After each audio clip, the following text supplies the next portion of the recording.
Queridos hermanos, acercándonos al final del año litúrgico, cercana ya la solemnidad de nuestro Señor Jesucristo, Rey del universo, el Señor Jesús nos da las últimas lecciones que debemos atesorar como guías para nuestras vidas.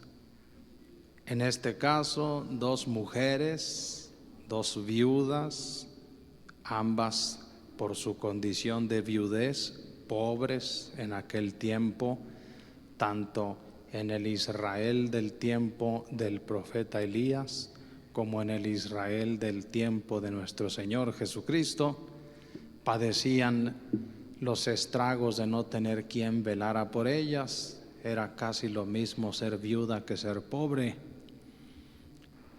Pues ellas dos nos presentan un modelo de confianza en Dios, de vida humilde, de poner la vida entera en las manos de Dios y no en nuestros recursos ni en nuestras capacidades, en nuestras habilidades o contactos. Miren cómo la primera viuda, que aparece en tiempos del profeta Elías, muchos siglos antes de Jesús, está padeciendo una doble pobreza. La primera, por su condición de viuda, no tenía quien velara por ella en un mundo machista donde el único que podía trabajar era el varón. En segundo lugar, la narración se ambienta en un tiempo de sequía, de manera que la pobreza castigaba a todos. Así que no es exagerado la respuesta que ella le da a la petición del profeta cuando le dice: dame un poco de agua, y ya que se iba yendo, tráeme también un poco de pan. Y ella le dice: solamente tenemos pan para mí y para mi hijo, y después moriremos. Y el profeta, en nombre de Dios, le promete: no temas, haz como te digo, tráeme a mí primero, porque soy el encargado de dar los mensajes de Dios a toda la comunidad. Después comerán tú y tu hijo, y yo te aseguro, así lo dice el Señor, ni la tinaja se vaciará, la tinaja de harina, ni donde está el aceite se agotará. Y así sucedió hasta que volvió la lluvia. Ahí está un ejemplo muy sencillo de confianza en Dios, incluso cuando se cree que lo que se tiene es lo último para vivir. Miren cómo esta viuda cree en Dios a través de las palabras del profeta que le hablaba, se confió en Él y le dio todo lo que tenía. Miren la retribución divina. En segundo lugar, aparece este discurso de Jesús ya en el templo de Jerusalén, pocos días antes de su prendimiento y de su muerte. Primeramente, Jesús denuncia lo que pudiera ser un antimodelo de discípulo, los escribas o doctores de la ley, que eran los abogados de entonces. Les dice que son personas que gustan de vestir bien, pasear y que todos los saluden, ocupar en las sinagogas los primeros puestos, igualmente en los banquetes, y caerle con falsas promesas de oraciones a los bienes, a los pocos bienes de las viudas, y dejarlas sin nada. El Señor está viendo ese antimodelo de discípulo como algo que no debe darse entre nosotros, y aprovecha Él que todo lo observaba, un episodio capital en el templo de Jerusalén. Está mirando la fila de todos los oferentes, todos los que se acercan a una alcancía que había a la entrada del templo, en la que uno depositaba su contribución para las necesidades del templo y de la comunidad. Jesús llama a sus discípulos para darles una lección a raíz de otra viuda pobre que aparece allí.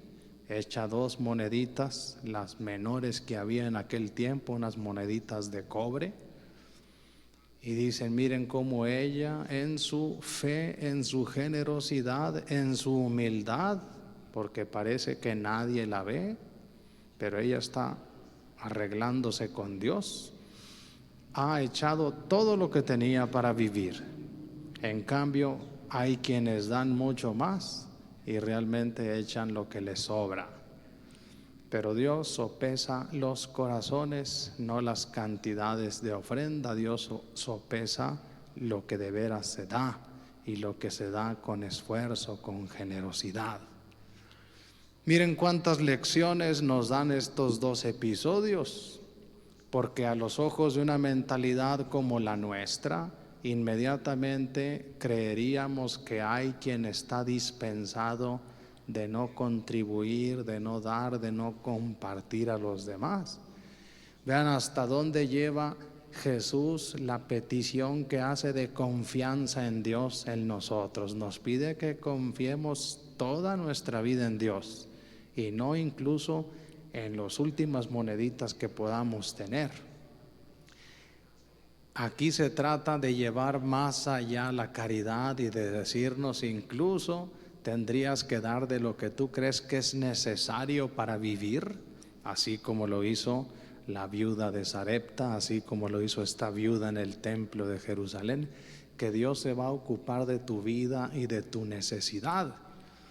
No sabemos el desenlace del 2º episodio, pero seguramente, como sucede siempre, tiene que ver con un desenlace en el que Dios interviene en la vida de los pobres y necesitados, así como a la primera viuda, que Dios la asistió durante toda la sequía a ella y a su hijo, así igual pasaría con la segunda viuda. Lo importante aquí es caer en la cuenta de esto, queridos hermanos. Cuántas veces nuestra conciencia moderna, muy actual, llena de ese discurso de los derechos humanos y del merecimiento que tengo a una vida mejor, nos detiene para donar, para darnos, para compartir a los demás. Por ese camino realmente nos quedamos sin dar nada porque creemos que nunca será suficiente lo que podamos tener y acumular respecto de lo que podamos necesitar. Si se fijan, ahí nuestra confianza está en nuestros recursos, no en la ayuda de Dios.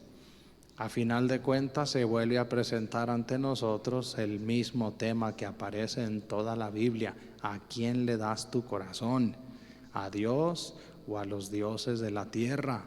Al único Dios por quien vivimos, a quien todo le pertenece y quien tiene todo para darme, o a los dioses que me piden esclavitud, sometimiento, servilismo.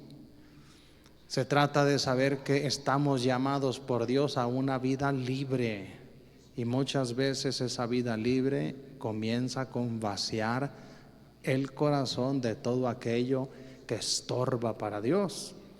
A eso se refería nuestro Señor Jesucristo cuando dijo: bienaventurados, felices, dichosos los pobres de corazón, aquellos que de su corazón han sacado ambiciones, necesidades, preocupaciones y tanta otra cosa que estorba, para que ahí esté solamente Dios y nuestra entera confianza en su bondad. No es casual que Jesús ensalce esta actitud de fe de estas viudas, porque está viendo reflejado su propio camino, su propia misión, su propia fe como hijo de Dios. Miren cómo la segunda lectura nos habló en la carta a los Hebreos de ese Jesús que obedeció a su Padre hasta la muerte en cruz, y de ese Dios que tomó en cuenta ese sacrificio generoso de su Hijo para darnos a todos la salvación. A final de cuentas, un acto divino de generosidad total. Dios, al igual que estas viudas, no se reservó nada para sí. Bien dice San Juan en su Evangelio: tanto amó Dios al mundo, a ese mundo que terminó crucificándolo, que le dio a su Hijo único, es decir, todo lo que tenía, para que todo el que crea en Él tenga vida eterna. Miren entonces el modelo supremo espiritual, a menudo difícil de comprender porque es muy profundo, que nos presenta Jesús en este domingo. Una vida humilde que se sabe atenta y mirada por los ojos de Dios. Así como Jesús está mirando las alcancías, mira los corazones y sus intenciones. Al que quiere ser ostentoso, ser reconocido, tener los primeros puestos, ese queda aquí como un modelo no conveniente de discípulo de Cristo. En cambio, este modelo humilde no solamente es eso, sino también es confiado. Yo confío en Dios toda mi vida, hasta de lo que necesito para vivir me privo, porque espero de Él su ayuda. Miren cómo el Señor pues es tan bueno que nos asiste en todas nuestras necesidades de todo tipo, desde las corporales hasta las espirituales. A eso nos referimos en el Padre Nuestro cuando le decimos: danos el pan nuestro de cada día. No solamente danos el pan del cuerpo que nos quite el hambre, danos verdad a nuestra mente, dale sentido a nuestra vida, alegría a nuestra familia, ánimo a nuestra existencia en esta tierra. Vamos pues con esto en mente a pedirle a Dios que nos dé una fe de este tipo, una fe confiada solo en Él, una fe generosa, una fe humilde. Pongámonos de pie.